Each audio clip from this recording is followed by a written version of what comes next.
হঠাৎ করে দরজা বন্ধ।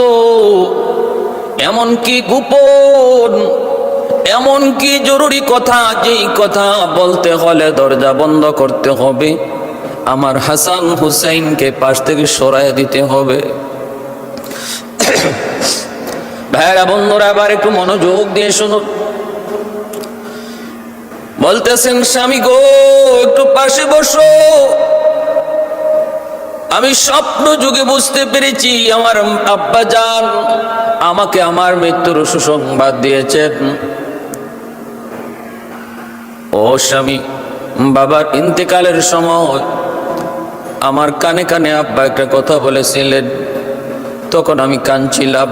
আবার আব্বা আমার কানে কানে আরেকটা কথা বলছিলেন, তখন আমি হাসছিলাম। আম্মা জান আয়েশা সিদ্দিকা রাদিয়াল্লাহু তাআলা আনহা আমাকে জিজ্ঞেস করেছিলেন, ফাতেমা রে, একবার তুমি কাঁদলা, একবার তুমি হাসলা, কারণ কি? একটু বলো, কেন তুমি কাঁদছো, কেন তুমি হাসছো? সেদিন আমি বলেছিলাম বলবো না, বলবো না, বলবো না। ও স্বামী, আজ তোমাকে আমি একটু জানাই, আব্বা বলেছিলেন, মারে আমি মরজে মৌতে আছি, আমি আর সুস্থ হয়ে উঠবো না, তোমার বাবা বিদায় নিবে। তখন আমি কথা শুনে কাঁদছিলাম। এরপরে আব্বা বলেছিলেন, মারে শোনো আরেকটা খোঁজ খবর, আমার বিদায়ের পর আমার আহলে বায়াত থেকে সবার আগে তুমি আমার সাথে সাক্ষাৎ করবা। এজন্য মায়ার নবীর ইন্তেকালের মাত্র 6 মাস পরেই মা ফাতেমা রাদিয়াল্লাহু তাআলা আনহা স্বপ্ন যুগে আল্লাহর নবীকে দেখলেন। নবী বললেন, ফাতেমা রে, আজ রাত তোমার সাথে আমার সাক্ষাৎ হবে। অতএব স্বামী গো, ও স্বামী, আমি আজ রাত গভীর রাতে দুনিয়া থেকে বিদায় নিব। একটু পাশে বসো। আলী রাদিয়াল্লাহু তাআলা আনহু, শেরে খুদা আলী, কারারে হায়দার, যার উপাধি, এত বড় কঠিন দিলের মানুষ, সাথে সাথে বসে পড়লেন যেন আসমানটা ভেঙ্গে তার মাথায় পড়লো। আলী বসে গেলেন, বলতেছে, না ফাতেমা, কি বললা, কি বললা? ও ফাতেমা, তুমি কি বলেছো? আর বলবা না, আর বলবা না। কয় না গো স্বামী, যতই যা কিছু বলো না কেন, আমার আজকে রাতে আমার বিদায়ের দিন, আজ রাত হলো আমার বিদায়ের রাত। তুমি এতটা ক্লান্ত হয়েও না, এতটা অস্থির হয়েও না, কারণ দুনিয়ায় আসা আছে যার, যাওয়া আছে তার, শুরু আছে যার, শেষ আছে তার, জন্ম আছে যার, মৃত্যু আছে তার। আসা যাওয়া নাই শুধু একমাত্র আল্লাহর, জন্ম নাই একমাত্র আমার মালিকের। এজন্য আল্লাহ পাকের মওত নাই। আর যত মাখলুক রয়েছে তাদের শুরু আছে তাই শেষও আছে, জন্ম আছে তাই মৃত্যু আছে। অতএব তুমি অস্থির হও না, আজ নয় কাল আমাদের সবাইকে এক পথের প্রতীক হওয়া লাগবে। লিকুল্লি উম্মাতিন আজাল, ইযা জাআ আজালুহা লা ইস্তাখিরুনা সাআতান ওয়া লা ইস্তাকদিমুন। কুল্লু নাফসিন যায়িকাতুল মাউত। আল্লাহ বিশ্বাস করে না নাস্তিকের দল, কিন্তু মৌত বিশ্বাস করে। তারা বলে দেয়ার ইজ নো গড, আল্লাহ বলতে কিছু নাই। কিন্তু যদি বলা হয় মরণ আছে না নাই, তখন বলে অবশ্যই মরণ আছে। মরণকে অস্বীকার করার মতো শক্তি কারো নাই, নাস্তিকদেরও নাই। যারা আল্লাহ মানে না, যারা আল্লাহ বিশ্বাস করে না, এরাও মরণ বিশ্বাস করে। এজন্য খাতুনে জান্নাত বলতেছে, স্বামী গো, অস্বামী অস্থির হইও না।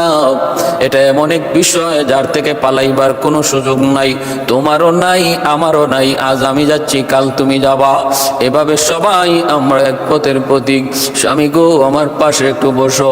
বিদায়ের আগে আমি কিছু কথা তোমার সাথে বলতে চাই গো স্বামী।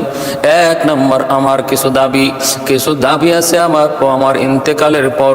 এই দাবিগুলা তুমি পূরণ করবা কিনা আমাকে কথা দাও। হযরত আলী রাদিয়াল্লাহু তাআলা আনহুর চোখ থেকে দর দর করে পানি পড়ে। তিনি কান্দেন আর বলেন, ফাতেমা রে, জীবিত থাকতে কোনোদিন মুখ খুলে আমার কাছে তুমি কিছু দাবি করো নাই, কিছু চাও নাই, কারণ চাইলে আমি আলী কষ্ট পাবো। আজকে মৃত্যুর পর তোমার এমন কি দাবি তুমি একটু আমার কাছে বলো, একটু বলো। হযরত আলী রাদিয়াল্লাহু তাআলা আনহু আনহুর উপরে খাতুনে জান্নাত মা ফাতেমা রাদিয়াল্লাহু তাআলা আনহা এতটা খুশি ছিলেন রে ভাই। গভীর রাত, ঘুম থেকে উঠে একা একা নবীর ঘরের দিকে রওনা দিছেন। হযরত আলী তাকায় দেখেন বিছানায় খাতুনে জান্নাত নাই।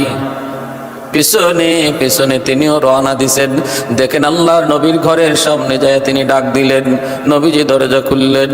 হযরত আলী বাহিরে আড়াল থেকে কান লাগায় শুনতেছেন ফাতেমা বাবার সাথে কি কথা বলে, একটু শুনি। খাতুনে জান্নাত গভীর রাতে বাবার নবী যায় ঢুকলেন। মায়ার নবী দয়ার নবী তখন বলেন, ফাতেমা হঠাৎ করে বাবার ঘরে কারণ কি গো ফাতেমা? খাতুনে জান্নাত বলতেছেন, বাবা গো বলবো না, আজ আমি আপনাকে কিছু দেখাবো, একটু বাতিটা জ্বালান। আল্লাহর নবী একটু বাতিটা জ্বালাইলেন। খাতুনে জান্নাত তিনি তার হাতখানা দেখাইতেছেন।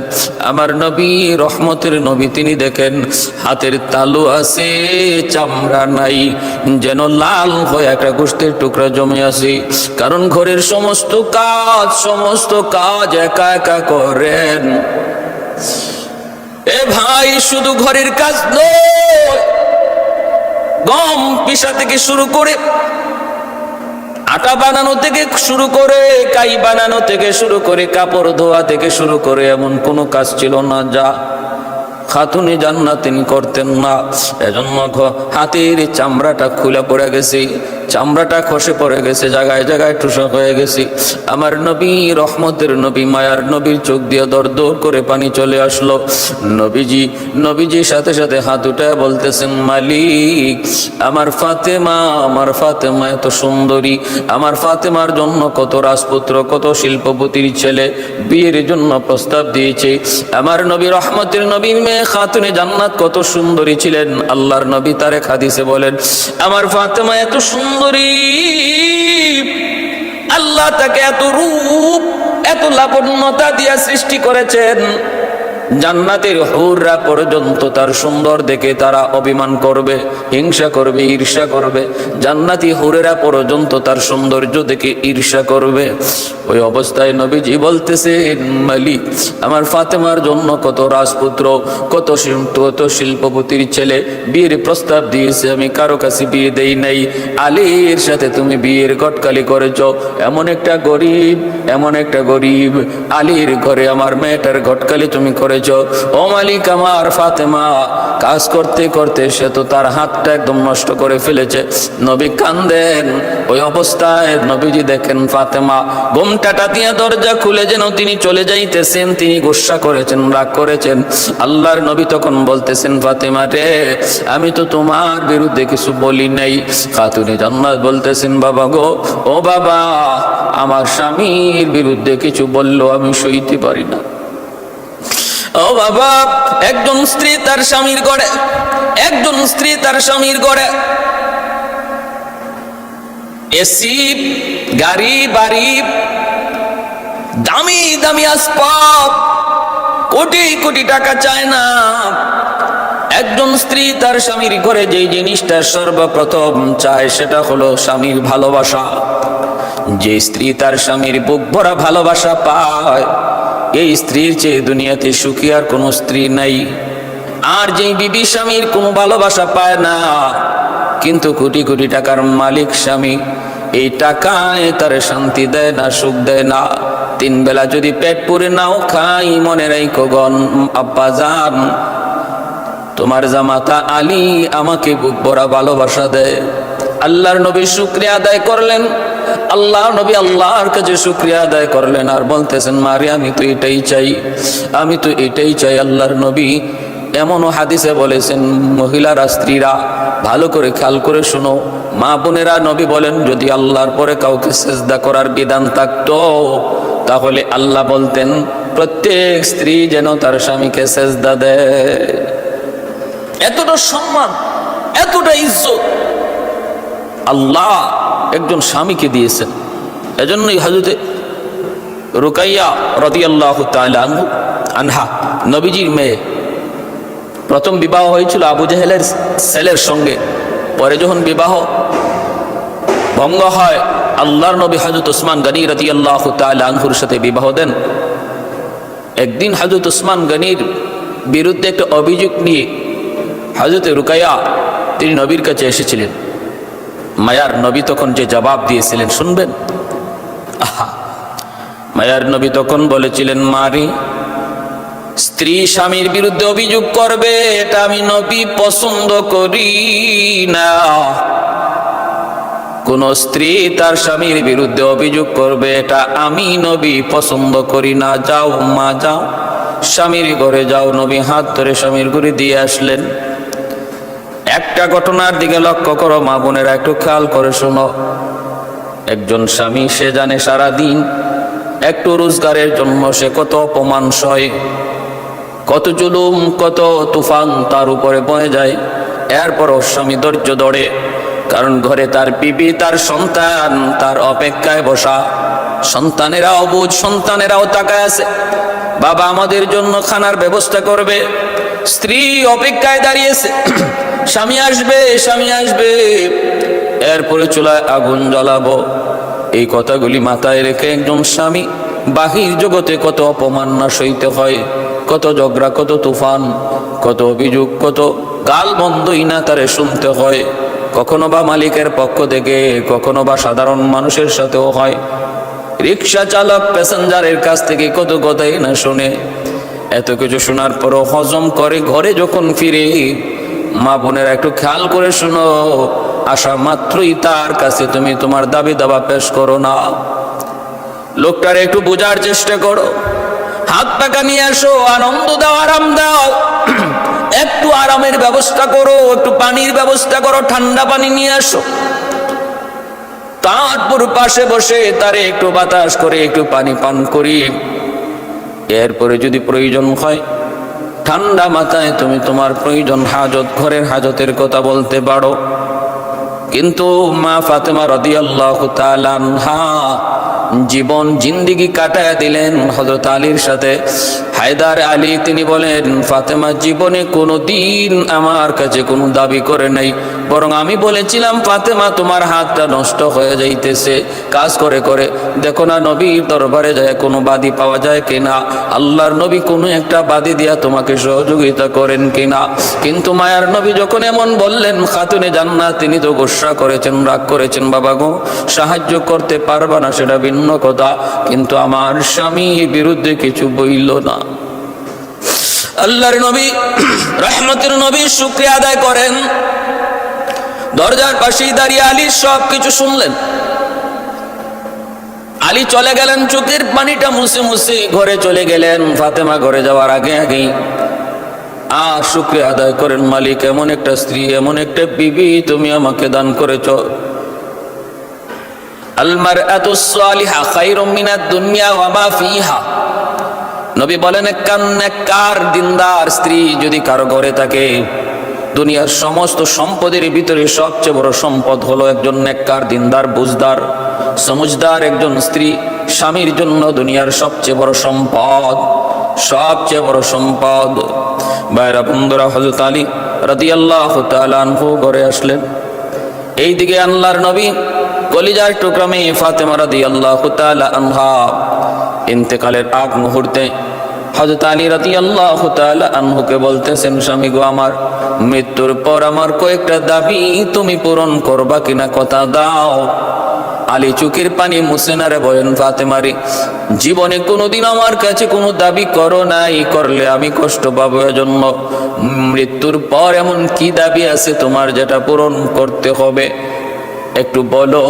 আমার জান যাবে তবু তোমার দাবি পূরণ করার চেষ্টা আমি করব। কাঁদতেছেন কাঁদতেছেন। খাতুনে জান্নাত বলেন, স্বামী গো, হক আদায় করতে পারি নাই। একজন স্বামীর যে হক আমি ফাতেমা তোমার আদায় করতে পারি নাই, আমাকে তুমি প্রথম কথা হলো ক্ষমা করে দিও। অন্যায় কোনো দোষ, কোনো অপরাধ যদি করে থাকি, একটু সামনে দয়া করে তুমি ক্ষমা করে দিও।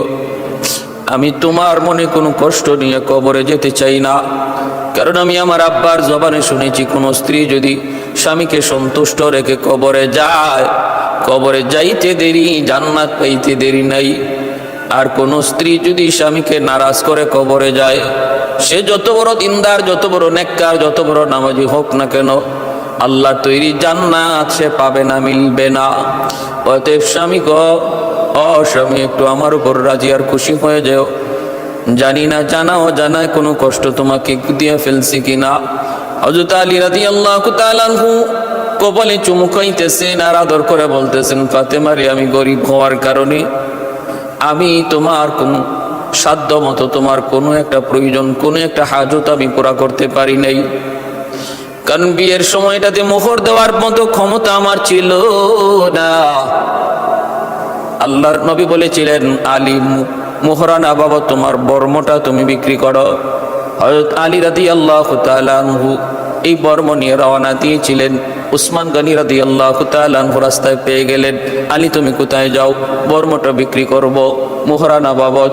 আল্লাহর নবীর সাহাবী হযরত উসমান গনি রাদিয়াল্লাহু তাআলা আনহু, তিনিও তো মেয়ের আল্লাহর নবীর জামাতা, সাথে সাথে তিনি এই বর্মটা কিনে নিলেন। আলী, আমি যদি কিনি আমার কাছে বেচবানি? বলে অবশ্যই বেচবো। সাথে সাথে উসমান গনি কিনে নিলেন, এই টাকা দিয়ে মোহরানা পরিশোধ করলেন। আবার হযরত উসমান গনি রাদিয়াল্লাহু তাআলা আনহু তাদের বিয়েতে এই বর্মটা তিনি উপহার দিয়ে দিলেন। এজন্য এতটা গরিব ছিলেন আলী। আলী বলতেছেন, বিবি গো, গরিব হওয়ার কারণে তোমার কোনো দাবি, তোমার কোনো প্রয়োজন, তোমার কোনো হাজত আমি সাধ্যমতো পূরণ করতে পারি নাই। ঠিক আছে, তুমি কি বলবা বলো। খাতুনে জান্নাত বলতেছেন, এক নম্বর কথা হলো, স্বামী আমার মৃত্যু হবে রাতে, আমাকে দাফন করবা তুমি রাতে। আমি সারা জীবন আল্লাহর কাছে চাইছি, মালিক শুধু জীবদ্দশায় নয়, আমার মরণটাও যেন পর্দার হালতে হয়, আমার মরণ যেন পর্দার হালতে হয়। আল্লাহ রাতের বেলায় আমার মরণটা লিখে রাখছেন, অতএব আল্লাহ মৌতের সময় আমার পর্দা তিনি জারি রাখছেন। কবরটাও তুমি রাতের অন্ধকারে দিও গো স্বামী, রাতের অন্ধকারে দিও। স্বামী, আমার কবরস্থ করার পর কবরের উপরে মাটি তুমি উঁচা করে রাখবা না, কবরটা সমান করে দিবা, যেন আমি চাই আমার কবরের কোনো আলামত যেন কেউ না বুঝে, কেউ যেন চিনতে না পারে এটা ফাতেমার কবর। আমার কবরটাও যদি চিনে ফেলে তাহলে তো বুঝে ফেলবে আমার কবরটা কতটুকু লম্বা, কতটুকু চৌড়া। কেউ কেউ হয়তো কবরের কন্ডিশন, কবরের লম্বা চৌড়া দেখে সে বুঝে ফেলবে আমি ফাতেমা কতটুকু লম্বা ছিলাম, আমি ফাতেমা কতটুকু চৌড়া ছিলাম, কতটুকু মোটা ছিলাম। এতটুকু আমি পর্দার খেলাফ মনে করি। শুধু জীবদ্দশায় নয়, মৃত্যুর পরেও আমি ফাতেমা পর্দার আড়ালে থাকতে চাই। খাতুনে জান্নাত ফাতেমা রাদিয়াল্লাহু তাআলা আনহার এই কথাগুলি শুনে আলী কাঁদতেছেন, আলী কাঁদতেছেন, আলী কাঁদতেছেন। ভাইরা বন্ধুরা, ওই অবস্থায় ফাতেমা রাদিয়াল্লাহু তাআলা আনহা বলেন, স্বামী গো, জান্নাতুল বাকির পূর্ব কোণায় একটা সবুজ বাতি জ্বলতেছে, ওই জায়গাটায় তুমি আমাকে কবর দিয়ে দিও। আর কবরটা খোঁড়ার জন্য কেউ না কেউ তো লাগবে, তুমি তো পারবা না, তোমার বাঙ্গা দিল কোনো একজন বন্ধুকে দিয়ে তুমি কবরটা খনন করায় নিও। এই কথাগুলি বইলা হযরত আলী রাদিয়াল্লাহু তাআলা আনহুর কুলের মধ্যে মাথা রেখে জান্নাতের সকল মহিলাদের সরদারিনী খাতুনে জান্নাত তিনি দুনিয়া থেকে বিদায় নিলেন।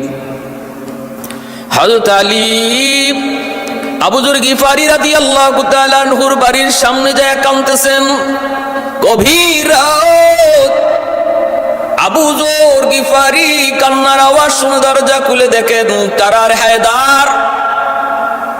ও আলী, জীবনে কোন যুদ্ধে তোমাকে কাঁদতে দেখি নাই, তোমাকে মন খারাপ করতে দেখি নাই রে আলী। জীবনে কোন যুদ্ধে তুমি কাঁদো নাই, আজকে এমন তোমার জীবনে কোন যুদ্ধ আসলো যেই যুদ্ধে তুমি হেরে গেলা, তোমাকে কাঁদায় দিছি। হযরত আলী আবু যর গিফারিকে জড়ায় ধরে বলতেছেন, আবু যর, আজ একটা কবর খনন করা লাগবে। কোথায়? কয় জান্নাতুল বাকিতে। বলে কে মারা গেছে? কারো মৃত্যুর খবর তো পাই নাই। আবু যর গিফারিকে আলী বলেন, আমার হাসান হুসাইনের মা, নবীর কলিজার টুকরা মেয়ে খাতুনে জান্নাত ফাতেমা আজকে ইন্তেকাল করেছে। ইন্না লিল্লাহি ওয়া ইন্না ইলাইহি রাজিউন। এই কথা শোনা মাত্রই হযরত আবু যর ইন্না লিল্লাহ পরে তিনি জান্নাতুল বাকির দিকে তিনি যাইতেছেন কবর খনন করার জন্য। আলী রাদিয়াল্লাহু তাআলা আনহু তিনি লাশখানা হাতের মধ্যে লইয়া, কাঁধের মধ্যে লইয়া তিনি কবরস্থানে যাইতেছেন। পেছনে হাসান হুসাইন কান্দেন। হাসান হুসাইন কান্দেন, মালিক নানাকে হারানোর যন্ত্রণা বেদনা এখনো বলতে পারি নাই। মাত্র 6 মাস হয়েছে নানা বিদায় নিয়েছেন। আমার নানা জানকে হারানোর বেদনা এখনো আমরা বলতে পারি নাই। আজ তুমি আমাদের আম্মাজানকে নিয়ে গেছো, এই যন্ত্রণা একের পর এক কিভাবে সইব? কাঁদতেছেন। আবু যর গিফারি কবর খনন করতেছেন, খবর করেন আর কবরকে ডাক দিয়ে বলেন, রে কবর, জানোনি তোমার মাঝে আজকে কে আসবে? কে আসবে জানোনি? যিনি রাহমাতুল লিল আলামিনের কলিজার টুকরা মেয়ে, খাতুনে জান্নাত, জান্নাতের সকল মহিলাদের সরদারিনী, যার পরিচয় হলো বিশ্বনবী, রহমতের নবীর কলিজার টুকরা মেয়ে। সাবধান রে কবর, তুই বেয়াদবি করবি না, বেয়াদবি করবি না। যাকে আমার নবী, রহমতের নবী মা বলে সম্বোধন করেছেন, কেমন করে আম্মাদান, কেমন করে মা বলে খাতুনে জান্নাতকে নবী সম্বোধন করেছেন, তাও একটা অতীতের ঘটনা। ঘটনাটা হলো আমার নবী, রহমতের নবী তায়েফের জমিন থেকে রক্তাক্ত হইয়া আঘাত পাইয়া নবী যখন মক্কায় ঢুকতে যাবেন, তখনও নবীজি মক্কায় ঢুকলেন। ঘরে গেলেন, ঘরে গেলেন, আল্লাহর নবীর পুরা দেহটা রক্তে রঞ্জিত। খাতুনে জান্নাত ফাতেমা রাদিয়াল্লাহু তাআলা আনহা তখন দরজাটা বন্ধ করে দিলেন। বন্ধ করে দিতেছেন আর নবী বলতেছেন, মা রে তুমি দরজা বন্ধ করো কেন? খাতুনে জান্নাত কান্দেন আর বলেন, বাবা গো, আমি দরজাটা বন্ধ করে তোমার মাধ্যমে আমার আল্লাহর সাথে কিছু কথা বলতে চাই। এই বইলা তিনি বলতেছেন, নবী বলেন, তাহলে দরজা বন্ধ করো কেন? খাতুনে জান্নাত বলে, কথাগুলি গোপন, এজন্যই দরজা বন্ধ করেছি। ডাক দিয়া বলতেছেন, মালিক, ও আসমানের মালিক, জমিনের মালিক, মুসা কালিমুল্লাহর জন্য তুমি লোহিত সাগরকে তুমি রাস্তা বানায় দিছো, ইব্রাহিম খলিলুল্লাহর জন্য আগুনকে তুমি ফুলের বাগান বানায় দিছো, তুমি কি আমার বাবার জন্য তায়েফের জমিনে এই দুশমনদের পাথরকে তুলা বানাইতে পারলা না? তায়েফের জমিনে ওই পাগলের দল, দুষ্ট ছেলের দল যখন আমার বাবার গায়ে পাথর মারলো, মালিক তুমি কি পারো নাই পাথরটাকে তুলা বানায় দিতে? তুমি কি পারো নাই? পারো নাই বুঝি? আল্লাহর নবী বলতেছেন, মারে এমন কথা কয় না, মা তুমি এমন কথা বইলো না, এমন কথা বইলো না। খাতুনে জান্নাত বলতেছেন, বাবা গো, বলবো না কেন? কারণ তোমার তো বাবাই নেই, জন্মের আগেই তো তুমি বাবা হারাইছো, অতএব বাবার দরদ তুমি কেমন করে বুঝবা? আর তোমার আল্লাহ, তার তো কোনো সন্তান নাই, বাবাও নাই, অতএব তিনি তো কোনো সন্তান জন্ম দেন না, কারো থেকে জন্ম নেন না, তিনিও তো বাবার দরদ বুঝেন না। আমি ফাতেমা তো বাবার দরদ, আমি ফাতেমা তো বাবার দরদ বুঝি, কেমন করে আমি ফাতেমা সইব? এই বইলা খাতুনে জান্নাত তিনি তখন সাথে সাথে একটু পানি গরম করার জন্য বাহিরে গেলেন। পানি গরম করতেছেন আর বলতেছেন, আল্লাহ তুমি আমার উপর গুসা করো না, রাগ করো না, মালিক আমি সইতে পারি নাই, আল্লাহ তোমার কাছে মাপ চাই, মাপ চাই। এই বইলা পানিটা গরম করলেন। একটু অমনে একটু বাইরা বন্ধুরা জৈতুনের তেল গরম কইরা আল্লাহর নবী, রহমতের নবীকে নিজের পাশে শুয়াইয়া, মায়ার নবী, দয়ার নবী, রহমতের নবী গায়ে যদ্দূর যেখানে যেখানে ব্যথা ছিল, আঘাত ছিল, সবগুলি আঘাতের মধ্যে পানি দিয়ে ধুইয়া তিনি অলিভ অয়েল, তিনি ওই জৈতুন তেল লাগাইতেছেন আর মালিশ করতেছেন। ওই অবস্থায় নবীজি বলেন, ও নবীজি বলতেছেন, ঘটনা শুনাইতেছেন আম্মাদান আয়েশা সিদ্দিকা রাদিয়াল্লাহু তাআলা আনহাকে। আমার নবী এই ঘটনা শুনাইতেছেন, আয়েশা কেন? ফাতেমা আমার মা, একটু শুনবানি, ফাতেমার কোলে আমি ঘুমায় গেছি, আঘাত আঘাত আঘাত, সারা শরীর জুড়ে আঘাত, আঘাতের রক্তগুলা ফাতেমা বুঝিয়ে দিতেছে মায়ের মতো। একজন মা তার সন্তানকে যেইভাবে সেবা করে গো, তায়েফের জমিন থেকে আমি নবী যেইভাবে রক্তাক্ত হয়ে ফিরেছি, আমার ফাতেমা সেইভাবে আমার সেবা করতেছে, রক্তটা মুইসা দিতেছে। এই অবস্থায় আমি ঘুমায় পড়ছি। ঘুমের করে স্বপ্ন যুগে দেখতে পেলাম আমার মাতার পাশে আমার জনম দুঃখিনী মা আমেনা, তিনি আমার মাতার পাশে দাঁড়ায় আছে, বসে আছেন। আমি মায়ের কুলি যেন আমার মাতারা রেখে শুয়ে রইছি। আমি তখন বলতেছি মারে পাইয়াই আঙ্গুলটা ধরে বলতেছি মারে এতদিনে তোমারে পাইছি মা, আমি তোমাকে ছাড়বো না, তুমি আমাকে ছেড়ে কোথায় গিয়েছিলে সে অল্প বয়সী, মা গো আমি তোমাকে আর ছাড়বো না। আঙ্গুলটা ধরে মা কয়া চিৎকার করে ডাক দিছি। ওই অবস্থায় আমার মেয়ে ফাতেমা আমার কপালে চুমকাইছি, চোখ থেকে অশ্রু ঝরতেছি, চোখের অশ্রুর পানির ফুটা আমার গালে যখন পড়লো আমার ঘুম ভেঙে গেল। আমি দেখতেছি আমার মেয়ে ফাতেমা কাঁদতেছে। আমি বলতেছি মারে তুমি কি সারা জীবনই কানবা, সারা জীবনই শুধু কানবা? খাতুনি জান্নাত বলতেছে বাবা গো, ঘুমের করে তুমি মা কইয়া তুমি ডাক দিছো, আমার হাতটা তুমি জড়ায় ধরছো, এই যে দেখো আমার হাতে তুমি এখনো ধরে রাখছো। আল্লাহর নবী রহমতের নবী তখন বলতেছেন মারে ও মা, মা কইয়া যদি তোমার হাত আমি ধরে থাকি তাহলে তুমি আজ থেকে আমার মা, কারণ স্বপ্নে আমি তোমার জায়গায় আমার মা আমেনাকে বসা দেখতে পেয়েছি। সুবহানাল্লাহ। শাফিঈ রোজে জাযা ও খতিবে আম্বিয়া,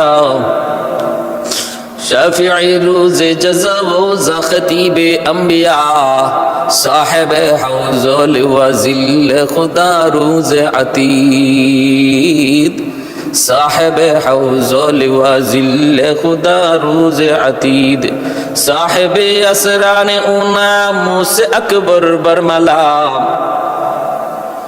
साहिब असरार उनामो से अकबर बरमला, इल्मे उ अज अव्वलिनो आखिरी अंदर मजीद, इल्मे उ अज अव्वलिनो आखिरी अंदर मजीद, रहमतुल लिल आलमी खंदश खुदावंदे करीम, खल्को खुल्को कौलो फ़िअलो हदियो सिमते उ हमीद।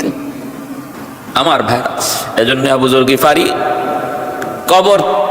কবরে খুঁড়তেছেন আর কবরকে বলতেছেন জানো তিনি কে? তিনি আমার নবীর কলিজার টুকরা মেয়ে, আমার নবী যাকে মা বলেছেন। এ জাননি ইনি কে? ইনি হাসান হুসাইনের মা। রে কবর বেয়াদবি করবি না, বেয়াদবি করবি না। যে হাসান হুসাইন একদিকে ক্ষুধার্ত থাকতো, তারপরও ফাতেমার কাছে কোনো ভিক্ষুক যদি আসতো ভিক্ষুককে আগে দিত, এতটা দিল ছিল তার। আল্লাহর নবী রহমতের নবী মায়ার নবী মসজিদে নববীতে তিনি বসা, একটা ভিক্ষুক আসলো নবীর কাছে আইসা সওয়াল করলো।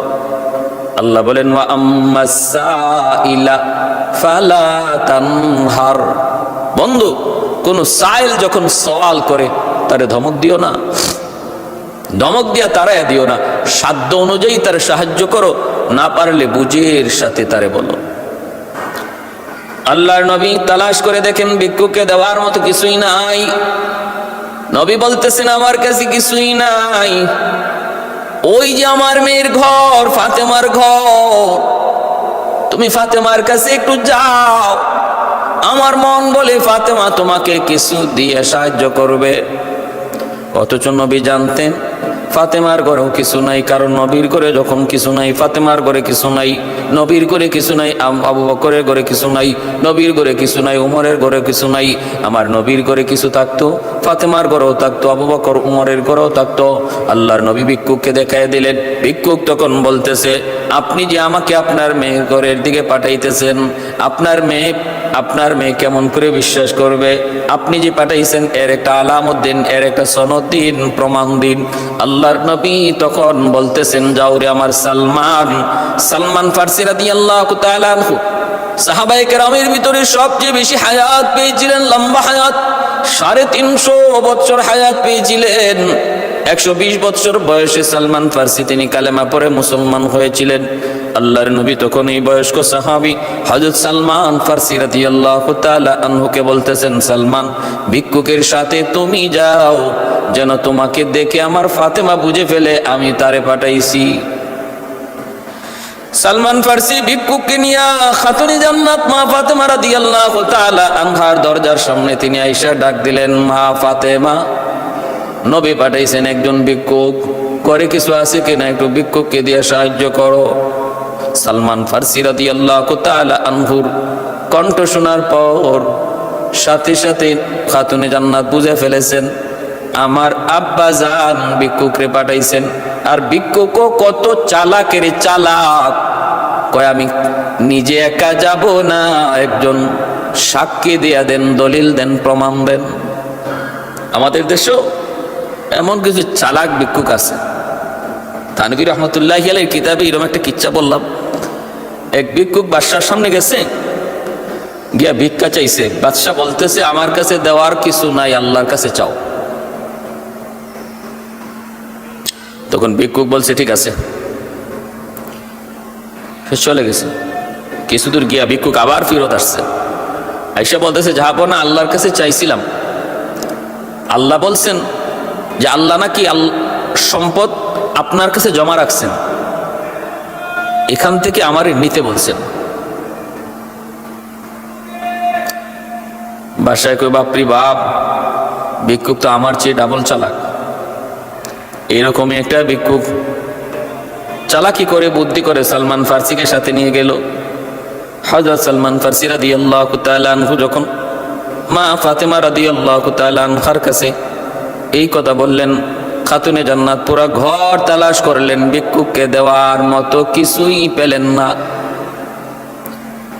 একটা চাদর, ওনার ব্যবহৃত একটা চাদর, ওই চাদরখানা বের করে সালমান ফার্সি রাদিয়াল্লাহু তাআলা আনহুর হাতে দিয়া বলতেছেন আমার ঘরে কিছুই নাই দেবার মতো, আছে শুধু এই ব্যবহৃত চাদরটা দেওয়ার উপযুক্ত।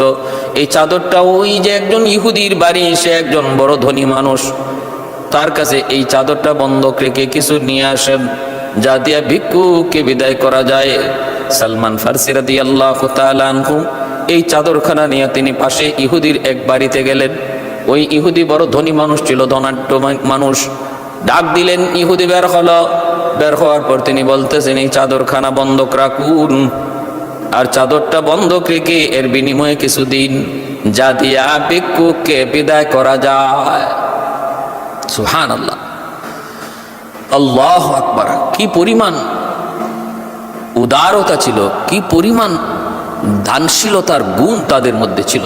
আল্লাহ বলে বান্দা মনে রেখো, দান করলে সম্পদ কমে না। ইয়ামহাকুল্লাহু রিবা ওয়া ইউরবিস সাদাকা, সম্পদ কমে সুদ খাইলে, আর দান করলে আল্লাহ সম্পদ বাড়ায় দেয়। ইহুদি এই চাদরখানা সাথে নিয়ে ভিতরে চলে গেল।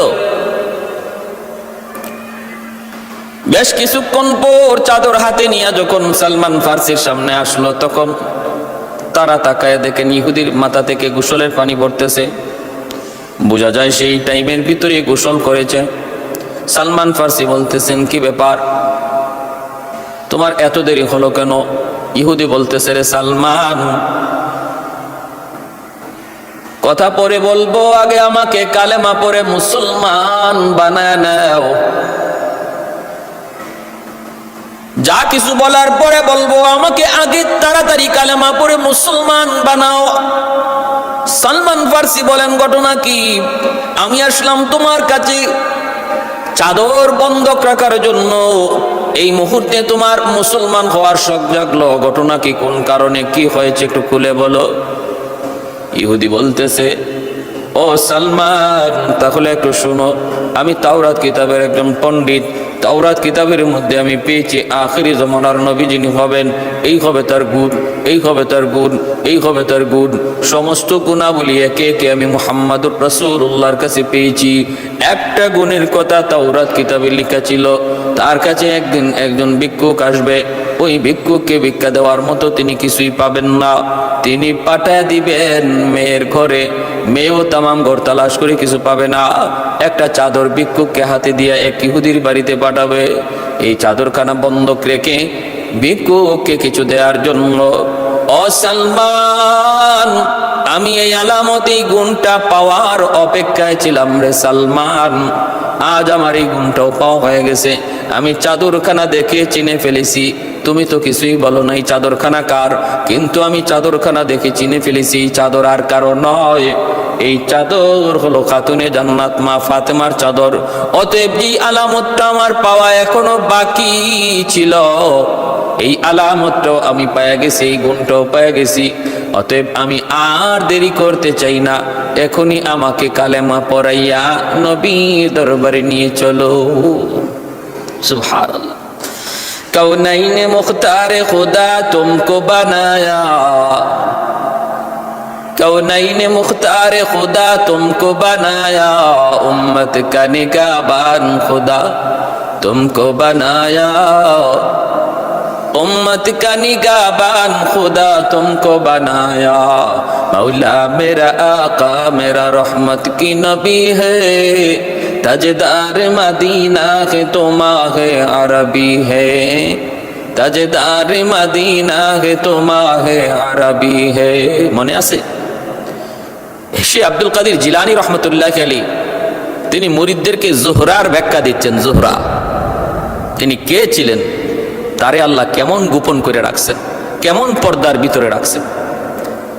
আর হযরত আবু যর গিফারি রাদিয়াল্লাহু তাআলা আনহু খাতুনে জান্নাত মা ফাতেমার গুণগুলি কবরকে শোনাইতেছেন। এরে কবর, হাসান হুসাইনের মা ফাতেমা এমন একটা দুইটা ঘটনা নয়, নিজে না খায়া তিনি ভিক্ষুককে খাওয়াইছেন, নিজে না খায়া সওয়ালকারীকে তিনি যা ছিল তা দিয়া দিয়েছেন। আরেকটা এমন ঘটনা হাকিমুল উম্মত থানবী তার কিতাবের মধ্যে লিখছেন, এরকম ভাবে একটা ভিক্ষুক আইসা বলতেছে, মায়ার নবী গো, আমি বড় ক্ষুধার্ত, আমাকে খানা দিন, আমার কাপড় নাই, আমাকে একটা কাপড় দিন, আমার কোনো বাহন নাই বাড়িতে যাওয়ার জন্য, আমাকে একটা বাহন দিন। আল্লাহর নবী তখনও বলতেছেন, আমার ঘরে কিছু নাই, ওই যে আমার মেয়ে ফাতেমার ঘরে যাও। আমার নবী ভালো করে জানতেন ফাতেমার ঘরে কিছু নাই, তারপরও কেন বলেন? কারণ আমার আল্লাহর ইশারায় সব হয়, কিছু না কিছু একটা ঘটবে, কিছু না কিছু একটা হবে। এজন্য ভিক্ষুককে তিনি পাঠিয়ে দিলেন। ভিক্ষুক যে ডাক দিল খাতুনে জান্নাত, তিনি তখন ডাক দিয়ে বলতেছেন, আমিও তো পাই না, আমিও তো এমন কিছু পাই না তোমাকে দেওয়ার মতো, খাওয়ানোর মতো কোনো ব্যবস্থা নাই, পরানোর মতো কোনো কাপড় নাই, দেওয়ার মতো কোনো বাহন নাই, কিন্তু আমার একটা হার আছে, হারটা আমি তোমাকে দিয়ে দিলাম, নেও আমার হারটা তুমি নিয়ে যাও, বাজারে বিক্রি করে প্রয়োজন তুমি পূরণ করে নিও। ভিক্ষুক ওই গলার হারটা নিয়ে আল্লাহর নবীর সামনে হাজির হলো। আল্লাহর নবী রহমতের নবী এই হারটা হাতে নিলেন। এইদিকে নবীর সাহাবীরা অবাক হয়ে গেছেন। হযরত আম্মার রাদিয়াল্লাহু তাআলা আনহু বলতেছেন, রে ভিক্ষুক, এই হারটা যদি আমি তোমার কাছ থেকে কিনে নেই, কত টাকা দিলে তুমি খুশি বলো, কত দিরহাম দিলে তুমি খুশি বলো? ভিক্ষুক বলতেছে, আমাকে পয়সা দেওয়া লাগবে না, আমাকে তুমি পেট ভরে খাওয়াও, আমাকে কাপড়ের ব্যবস্থা করো, আমার একটা বাহনের ব্যবস্থা করো। হযরত আম্মার রাদিয়াল্লাহু তাআলা আনহু তিনি বললেন, ঠিক আছে, আমি তোমারে খানা খাওয়াইতেছি। খানা খাওয়াইলেন, দামি কাপড় পরাইলেন, দামি একটা বাহন দিলেন, আর বললেন, নেও অতিরিক্ত কিছু পয়সাও তোমাকে দিলাম। দিয়া তিনি ওই ভিক্ষুককে বিদায় দিলেন। হযরত আম্মার রাদিয়াল্লাহু তাআলা আনহু এই হাতটাকে তিনি চুমা খাইলেন, তারপরে আতর গোলাপ দিয়া মাখায়া দামি একটা রুমালের মধ্যে লইয়া গোলামকে বললেন, রে গোলাম, ওই হাতটা মায়ার নবীর কাছে তুমি দিয়ে আসো, আর তুমিও নবীর কাছে রয়ে যেও। তুমি ছিলে এতদিন আমার গোলাম, আমি এখন নবীকে হাদিয়া দিয়া দিলাম। গোলাম আল্লাহর নবীর কাছে হাতটা নিয়ে হাজির করলো। মায়ার নবী রহমতের নবী হাতটা পাইয়া নবী বড় খুশি হলেন, শুকরিয়া আদায় করলেন। এরপরে নবী বলতেছেন, যাও, এই হাতটা সহ আমি তোমাকে আমার ফাতেমারকে হাদিয়া দিয়ে দিলাম। খাতুনে জান্নাত মা ফাতেমা রাদিয়াল্লাহু তাআলা আনহার কাছে ওই গোলাম হার কাটা লইয়া আবার হাজির হয়ে গেল। হাজির হয়ে বলতেছেন, নেন, এই যে আপনার হার কাটা নেন, আর আমিও আজ থেকে আপনার গোলাম। খাতুনে জান্নাত মা ফাতেমা রাদিয়াল্লাহু তাআলা আনহা এই দৃশ্য দেখার পর এতটাই শুকরিয়া আদায় করলেন, এতটা খুশি হলেন। মায়ের দেওয়া হার তিনি এইবার আবার ফেরত পেয়ে গেলেন। কেমনে কি হলো? কয় সবকিছু এমনি হয়েছে, ভিক্ষুকের খানাও পূরণ হয়েছে, কাপড়েরও হাজত পূরণ হয়েছে, বাহনেরও প্রয়োজন পুরা হয়েছে। হযরত আম্মার তিনি তাকে ব্যবস্থা করেছেন। আমি ছিলাম আম্মারের গোলাম, তিনি আমাকে সহ আপনার কাছে পাঠিয়ে দিয়েছেন, নবীর কাছে পাঠাইছেন, নবী আপনার কাছে পাঠিয়ে দিয়েছেন। খাতুনে জান্নাত রুমালের হাতটা গ্রহণ কইরা খুশিতে তিনি বলতেছেন, আমি আজ থেকে তোমাকে আজাদ করে দিলাম, আর তোমাকে গোলামি করা লাগবে না। সাথে সাথে গোলাম সিজদায় পড়ে আল্লাহর দরবারে শুকরিয়া আদায় করে আর হাতুড়ে বলতেছে, মালিক, এটা কেমন এক হার যেই হার ভিক্ষুককে খানা খাওয়াইলো, কাপড় পরাইলো, বাহন দিল, আবার যেই হার আমার মতো একটা গোলামকে আজাদ করলো, আবার তার প্রকৃত মালিকের হাতে আবার পৌঁছে গেল। এ কেমন কুদরতি হার, কেমন কুদরতি হার। এই বইলা গোলাম আল্লাহর দরবারে শুকরিয়া আদায় করলো। এজন্য আবু যর গিফারি বলতেছেন, রে কবর সাবধান, তুই খাতুনে জান্নাতের সাথে বেয়াদবি করবি না, বেয়াদবি করবি না। হঠাৎ করে পিছন থেকে একটা আওয়াজ আসলো। আওয়াজটা মূলত খাতুনে জান্নাতের জন্য নয়, এটা আমাদের জন্য, আমাদের জন্য। এরে আবু যর, কে কার মেয়ে, কে কার মা, কে কার স্ত্রী আমি সেটা বুঝি না, আমি সেটা চিনি না। আমি চিনি কার আমল কত ভালো। যার আমল যত ভালো আমি তার জন্য জান্নাতের টুকরা, আর যার আমল যত খারাপ আমি তার জন্য জাহান্নামের কুণ্ড। কারণ নবী বলেছেন, আল কবরু রাউযাতুম মিন রিয়াযিল জান্নাহ আও হুফরাতুম মিন হুফারিন নার। এ ভাই, যত কাফির কুফফার ছিল সমস্ত কাফির কুফফারকে এক করে 10,100 শস্ত্র বাহিনী তৈরি করে আবু সুফিয়ানের নেতৃত্বে মদিনা হামলা করার জন্য তারা একত্রিত হইল। আল্লাহর নবী খবর পেয়ে গেলেন এই কাফেলার মধ্যে বিশ্ববিখ্যাত এক পহলওয়ান, যার নাম হলো আমর। এই আমরও আসতেছে। সে নাকি কাবা ধরে শপথ করেছে, আমি মুহাম্মদকে হত্যা না করা পর্যন্ত আমি পানি পান করব না। বিশাল বড় এক পাহলওয়ান, যার নাম ছিল আমর। দানবের মতো, দানবের মতো প্রতিদিন 40 থেকে 50 কেজি খাবার খাইতো। ভাইরা বন্ধুরা, সে আমর, যার এই তলোয়ারটার ওজন ছিল 2.5 মণের মতো। এত বড় দানব কাফেলার সাথে রওনা দিল। আল্লাহর নবী খবর পেয়ে গেলেন। মায়ের নবী জরুরি পরামর্শে বসে গেলেন। আল্লাহর নবী বলতেছেন, ওরা তো সম্মিলিত বাহিনী আসতেছে মদিনা আক্রমণ করার জন্য। আমরা তো মাত্র 2,000 থেকে 2,500, ঊর্ধ্বে 3,000। আমরা এদের মোকাবেলা করব কেমনে করব? মদিনার বাইরে গিয়ে করব না মদিনার ভিতর থেকে করব? পরামর্শ হলো, না গো নবী, আমরা মদিনার বাইরে যাব না, মদিনার ভিতর থেকে আমরা যুদ্ধ করব ওদের সাথে। কিন্তু মদিনা নগরী ওদের থেকে আমরা নিরাপদ রাখবো কেমন করে? সালমান ফারসি রাদিয়াল্লাহু তাআলা আনহুর পরামর্শে তিনি বলতেছেন, নবী গো, মদিনা শরীফ তো 3 দিক দিয়ে আবদ্ধ। 3 দিক দিয়ে মদিনা থেকে বের হওয়ার কোনো রাস্তা নাই, ঢুকবারও কোনো রাস্তা নাই। একটা দিক দিয়েই শুধু মদিনা ঢুকতে হয়। এই রাস্তাটা এইবার আমরা কি করে নেই, পরীক্ষা খনন করে নেই। এই রাস্তাটা আমরা এই একটা গর্ত খনি নেই, এমন একটা গর্ত করব যেই গর্তটা পার হতে পারবে না, কোনোভাবে গর্ত পার হতে পারবে না। তখনই আমাদের উদ্দেশ্য হাসিল হয়ে যাবে, আমরা তো ওদেরকে মদিনায় ঢুকতে দিতে দেব না। এই পরামর্শ আল্লাহর নবী গ্রহণ করে নিলেন। তাহলে কি করা যায়?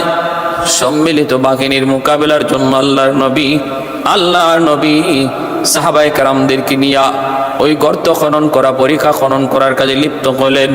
ভাইরা বন্ধুরা, পরীক্ষাটা খনন করেছেন 3 দিন যাবত। আর লম্বা ছিল 5.5 কিলোমিটার লম্বা, 4.5 কিলোমিটার হলো, 4.5 কিলোমিটার হয়েছিল গভীর, আর 9 কিলোমিটার ছিল চওড়া। এত বড় একটা পরীক্ষা তারা খনন করলেন। কয়দিনে?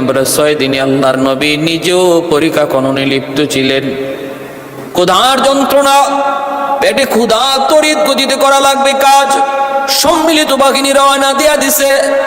আল্লাহর নবী, রহমতের নবী, মদিনা শরীফে তখন অনেকটা অভাবও চলছিল। পরীক্ষা খনন করেন প্রায় 1500 সাহাবায়ে কেরামকে নিয়ে আল্লাহর নবী পরীক্ষা খনন কাজে লিপ্ত হয়ে গেছেন। নবী পেটে পাথর বেঁধেও তিনি কাম করতেছেন, সাহাবীরাও পেটে পাথর বেঁধে কাম করতেছেন। পেটের ক্ষুধা যেন অনুভব না হয়। হযরত জাবের রাদিয়াল্লাহু তাআলা আনহু দেখতেছেন আমার নবী তিনি দাঁড়াইতে পারেন না, ক্ষুধার যন্ত্রণায় নবী দাঁড়াইতে পারেন না।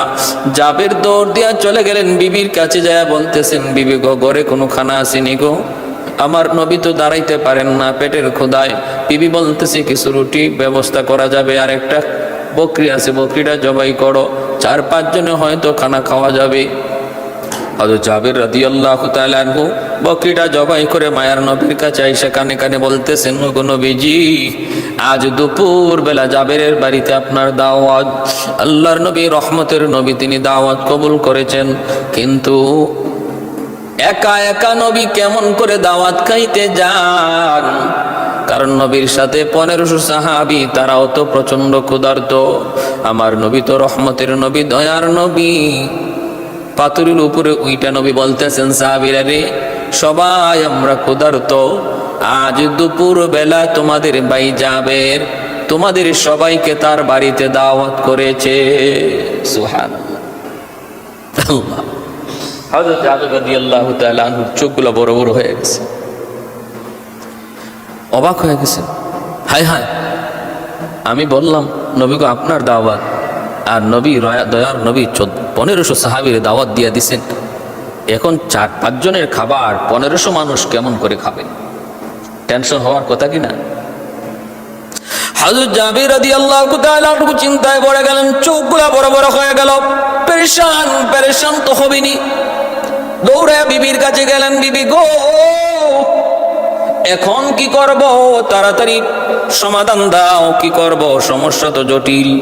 বিবি বলতেছে, কি হয়েছে? বলে, আমি তো মায়ার নবীকে দাওয়াত দিয়েছি, কিন্তু নবী তো একা দাওয়াত খাইতে আসতে পারেন না, সঙ্গী সাথী 1500 সাহাবীকে মায়ার নবী দাওয়াত দিয়ে দিছেন।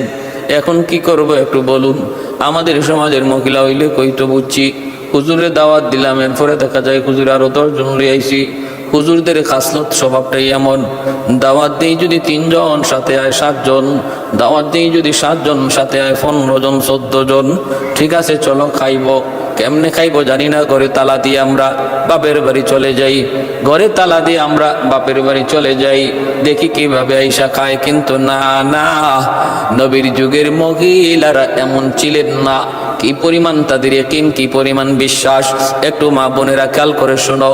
হযরত জাবের রাদিয়াল্লাহু তাআলা আনহুর বিবি তখন বলতেছেন, স্বামী গো, আমি তোমার কাছে একটা জিনিস জানতে চাই গো স্বামী। বলো না তুমি। জাবের, বলো না, মায়ার নবীকে দাওয়াত দিয়েছে কে? জাবের বলেন, দাওয়াত দিয়েছি আমি। কয় এরপরে ওই 1500 সাহাবীকে দাওয়াত দিয়েছে কে? হযরত জাবের বলেন, 1500 সাহাবীকে দাওয়াত আমি দেই নাই, দাওয়াত দিয়েছেন মায়ার নবী। এই বলা মাত্রই জাবেরের স্ত্রী ডাক দিয়া বলেন, শুকুর, আমার মালিকের দরবারে হাজারো শুকুর। আমাদের কোনো টেনশন নাই গো স্বামী, কোনো টেনশন নাই। কারণ যদি 1500 সাহাবীকে আমার নবী দাওয়াত দিয়া থাকেন, আমাদের কোনো টেনশন নাই। পবিত্র নবীর জবানের, পবিত্র জবানের কথা কেমন করে আল্লাহ রক্ষা করবে সেটা আল্লাহ বুঝবে। বন্ধুর কথার ইজ্জত কেমনে রাখবে সেটা বন্ধু জানবে। আমাদের কোনো টেনশন নাই। দাওয়াত যদি তুমি দিতা তাহলে ছিল টেনশন নাই। যাও আল্লাহর নবীকে নিয়ে আসো। কেমন বুঝটা আল্লাহ তাকে দিছেন। একজন মহিলা হয়ে আমার নবীর কথার উপরে কি পরিমাণ তার ইয়াকিন, কি পরিমাণ তার বিশ্বাস। লা ইউমিনু আহাদুকুম হাত্তা আকুনা আহাব্বা ইলাইহি মিন ওয়ালিদিহি ওয়া ওয়ালাদিহি ওয়ান নাসি আজমাইন। আমার ভাইরা বন্ধুরা, এবার একটু মনোযোগ খেয়াল করে মনোযোগ দিয়ে শুনুন। হযরত জাবের রাদিয়াল্লাহু তাআলা আনহু তিনি তো চলে গেলেন আল্লাহর নবীকে আনার জন্য। যা দেখেন মায়ার নবীর সাথে কাফেলা বহুত বড়, 1500 সাহাবীর কাফেলা রওনা দিয়ে দিলেন বাড়ির দিকে। জাবের যাইতেছেন আর মনে মনে টেনশন, শুধু আল্লাহর কাছে দোয়া করতেছেন। বহুত বড় টেনশন, মালিক রওনা দিলাম 1500 তোমার নবীর সাহাবীদের নিয়া, কিন্তু আমার ঘরে খানা আছে মাত্র 4 থেকে 5 জনের। ব্যবস্থা কেমন করে হবে জানি না, আল্লাহ কেমন করে ব্যবস্থা হবে জানি না। তুমি তো তোমার কোরআনে বলেছো, মান আমিলা সালিহাম মিন যাকারিন আও উনসা ওয়া হুয়া মুমিন ফালানুহয়িয়ান্নাহু হায়াতান তাইয়্যিবা ওয়া লানাজজিয়ান্নাহুম আজরাহুম বিআহসানি মা কানু ইয়ামালুন।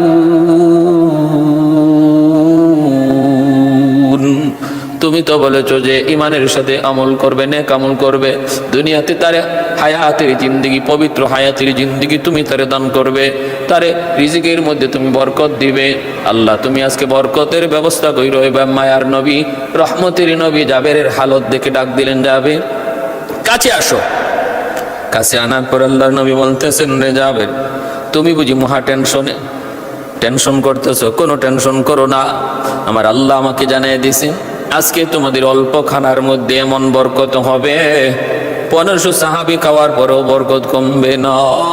কোনো টেনশন করো না, আল্লাহ তোমার আর তোমার বিবির ইখলাসের বদৌলতে কম রিজিকের মধ্যে বরকত দিবে বেশি। যাও, কোথায় তোমার গোশতের পাতিল? গোশতের পাতিল সে চুলায় থাকবে, আর খামির কোথায় আমাকে দেখাও। নবীজি দোনোটা পাতিলে ডাকনা উঠাইয়া পবিত্র একটু লব লাগাইয়া ডাকনা লাগাইয়া বলতেছেন, জাবের তুমি শুধু এখান থেকে খানা নিবা, ডাকনা উঠাইয়া কখনো দেখার চেষ্টা করবা না কি পরিমাণ গোশত এখনো আছে। আল্লাহ নবী যাইয়ে বলতেছেন, আমার 500 সাহাবীরে প্রথমবার বসাও। জাবের বলেন, নবী গো আপনি একটু বসেন।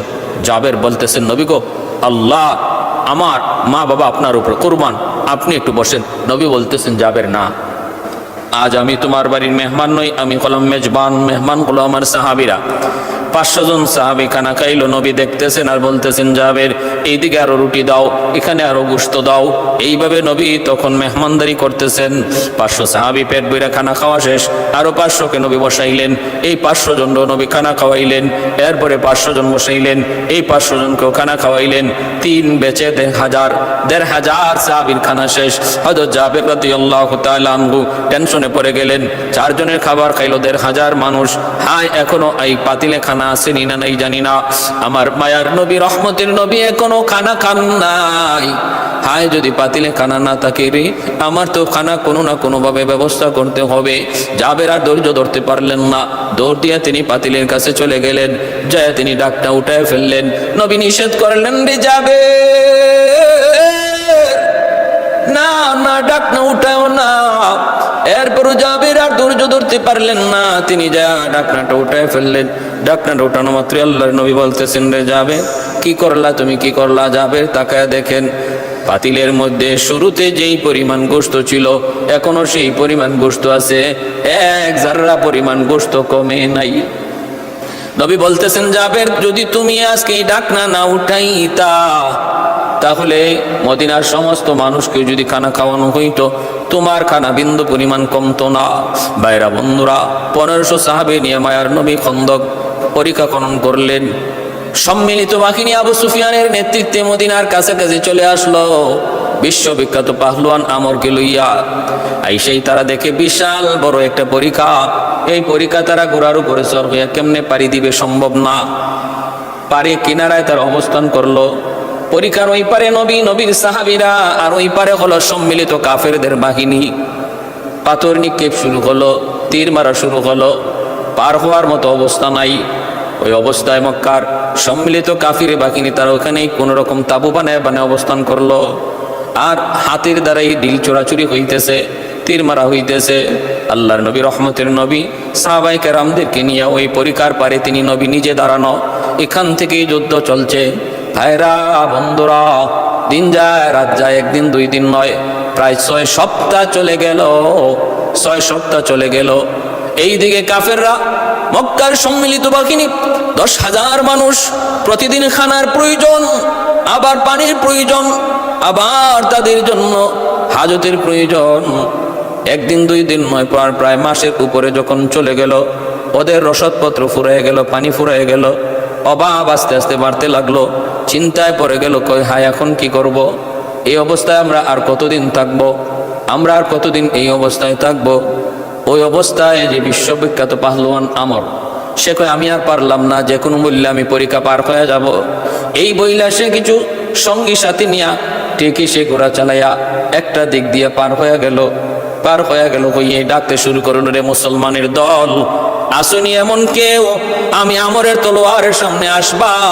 আসুনি এমন কেউ যে তার মাকে বিধবা, মাকে এতিম বানাইবা, মাকে সন্তান হারা বানাইবা, সন্তানকে এতিম বানাইবা, স্ত্রীকে বিধবা বানাইবা, এমন কেউ আসুক কি?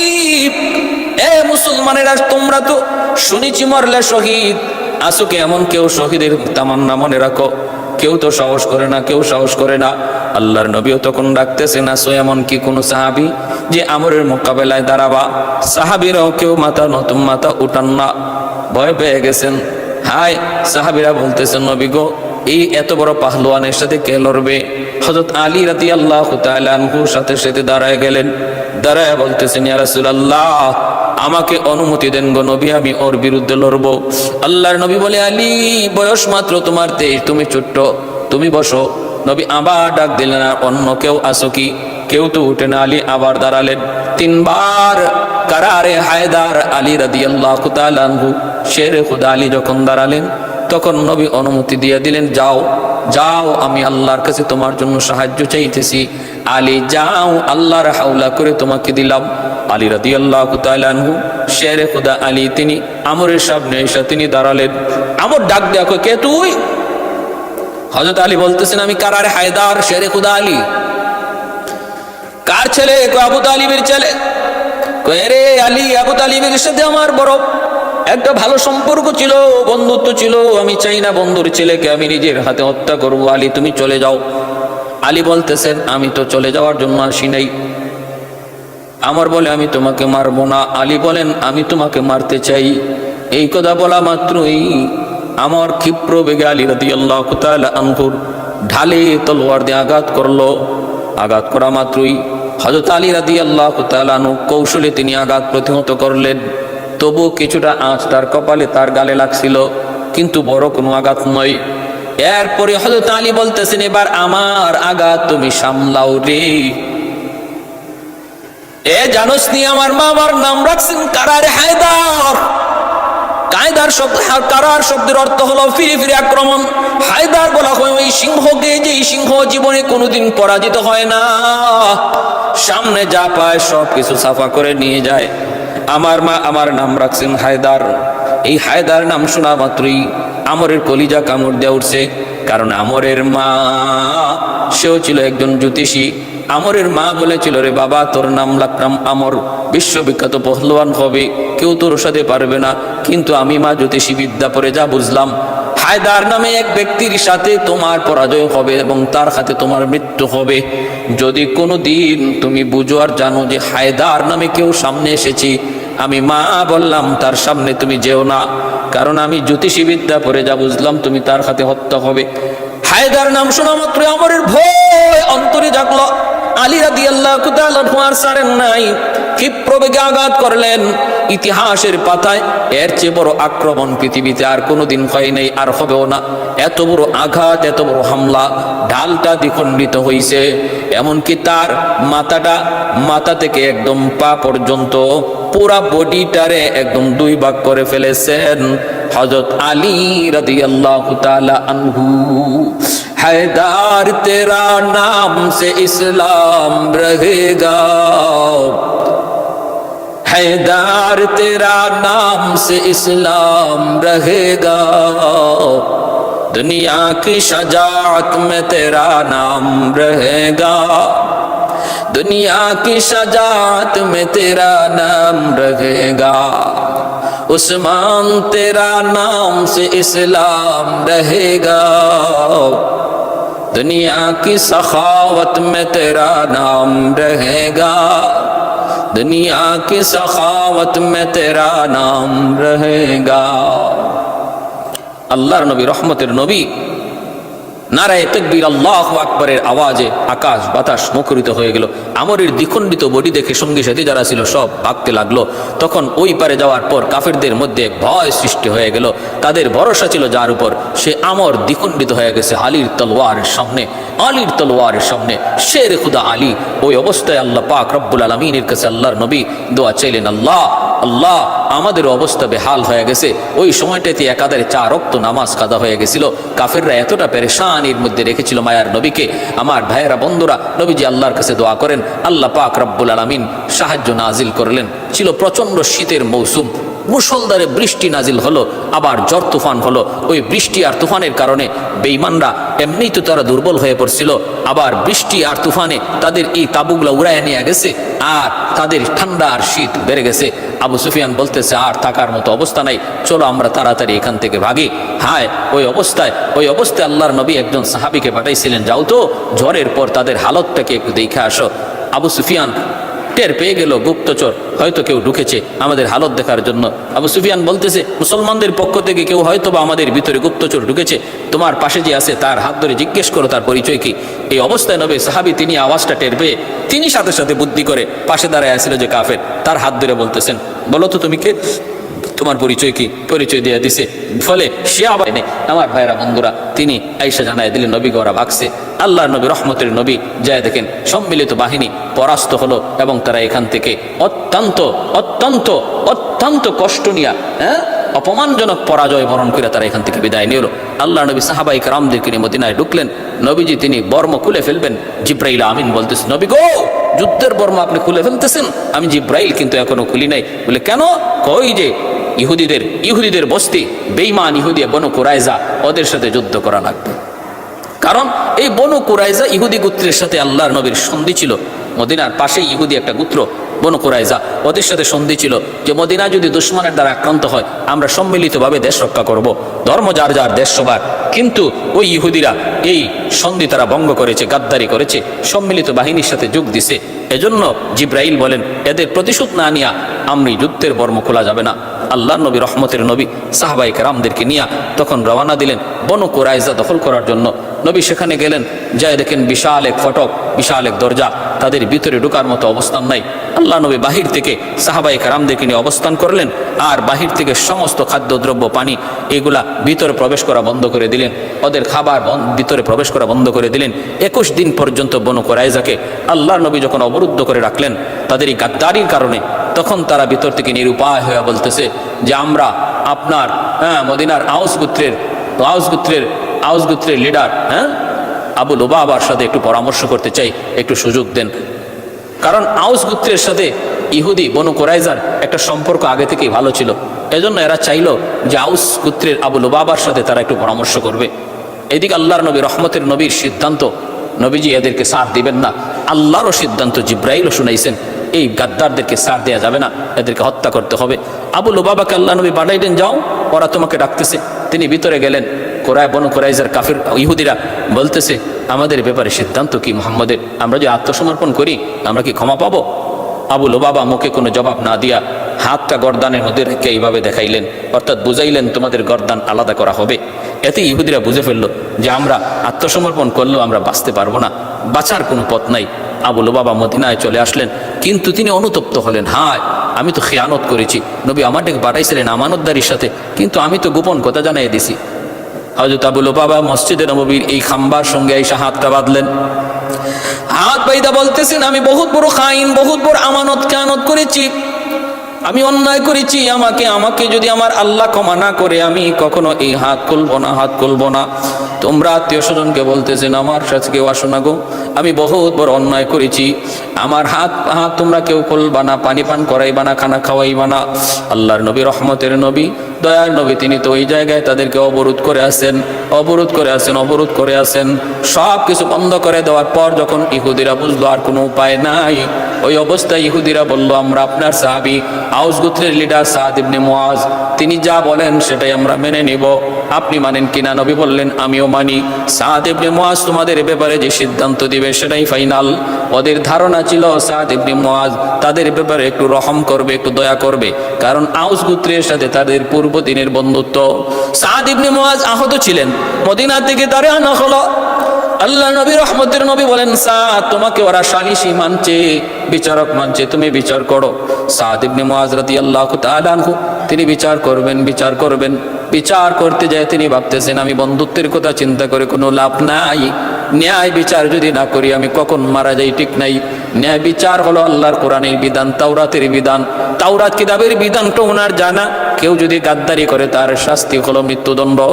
এজন্যই সাদ ইবনে মুআজ তিনি রায় দিয়ে দিলেন যারা যুদ্ধে অংশগ্রহণ করেছে সম্মিলিত বাহিনীর সাথে ওদের সবাইকে হত্যা করা হবে, নারী শিশুদেরকে বন্দী করা হবে, মালগুলাকে জব্দ করা হবে। সিদ্ধান্ত দেওয়া মাত্র ইহুদিদের মধ্যে কান্নার রোল পড়ে গেল। আল্লাহর নবী রহমতের নবী বলতেছেন এখন আর কোনো পথ নাই, তোমরা যারা বিচারক মানছো তার কথাই সঠিক। ইহুদিরা তখন বলতেছে সাদ তো দেখা যায় আমাদের তাওরাতের সিদ্ধান্তই শুনাইছে, বিচার তো ন্যায় বিচারই হয়েছে, এটাই ছিল আমাদের প্রাপ্য। ইহুদি লিডাররা পর্যন্ত বলছে যে তাওরাত কিতাবেরও এই বিধান এই আইন, তারা এরকম কথা বলছিল, ইয়া আইয়ুহান নাস লা বা'সা বিআমরিল্লাহ, যে সাদ ইবনে মুআজ যে আদেশ দিয়েছে, যে রায় দিয়েছে, এটা আল্লাহরই আইন, আল্লাহরই রায়। 400 জন পুরুষকে হত্যা করা হলো, নারী শিশুদেরকে বন্দী করা হলো। বনু কুরাইজা মুসলমানের দখলে আসলো। আমার ভাইরা, বন্ধুরা, এইভাবে ইহুদিরা সর্বযুগে মুসলমানদের সাথে গাদ্দারি করেছে, সর্বযুগে। আর নবীজি রহমই করেছেন। খায়বারেও তারা ছিল, আল্লাহর নবী রহম করে তাদেরকে জায়গায় থাকতে দিছেন। কত বড় গাদ্দারি করেছে খায়বারের ইহুদিরা, নবী সেখানেও তাদেরকে থাকতে দিছেন, শুধু ট্যাক্স নিছেন। এরপরেও একের পর এক জ্বালা যন্ত্রণা তাদের ছিলই। শেষ পর্যায়ে হযরত ওমর ফারুক রাদিয়াল্লাহু তাআলা শাসনামলে জাজিরাতুল আরব থেকে, আরব সীমান্ত থেকে ইহুদিদেরকে তিনি বের করে দিয়েছিলেন। কারণ এরা কুত্তার লেজের মতো, এটাতে ঘি দিয়া মাখাইলেও সোজা হয় না। যত অনুনয় বিনয় আর দরদার দয়া নবী দেখাইছেন, কোনো মূল্য তারা দেয় নাই। যার কারণে হযরত ওমর এদেরকে আরব বিশ্ব থেকে বের করেছিলেন। আর বীরত্ব দেখাইছিলেন হায়দার, কারারে হায়দার, শেরে খুদা হযরত আলী রাদিয়াল্লাহু তাআলা আনহু। এজন্য আমরা সর্বদা দ্বীনের জন্য প্রস্তুত থাকবো। আল্লাহর দ্বীন বড়, আমার জীবন বড় নয়। ঈমান বড়, আমার জীবন বড় নয়। আল্লাহ আমাদের সবাইকে ঈমানের জন্য, দ্বীনের জন্য সর্বদা প্রস্তুত থাকার তৌফিক আল্লাহ দান করুন। সবাই বলি আমিন ওয়া আখির।